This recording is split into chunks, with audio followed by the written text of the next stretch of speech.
ఇప్పుడు కేవలం 7,999 up to 10 kgs వరకు బరువు తగ్గి అధిక బరువు నుంచి వచ్చే ప్రధాన సమస్యలను దూరం చేసుకోండి.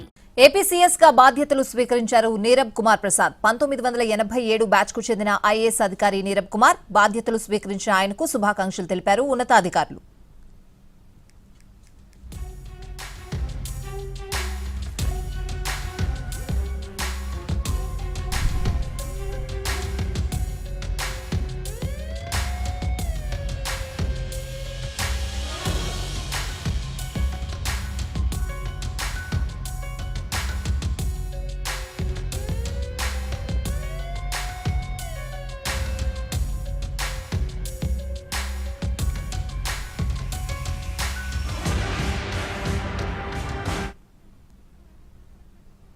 ఏపీలో అధికారుల బదిలీ కొనసాగుతోంది. సీఎం పేషీలోని 3 అధికారులను ట్రాన్స్ఫర్ చేశారు. పూనం, రేవు ముత్యాలరాజు, నారాయణ్ భరత్ గుప్తాలను బదిలీ చేసింది ఏపీ ప్రభుత్వం. ఈ 3ని జీఏడీలో రిపోర్ట్ చేయాలని ఆదేశించింది.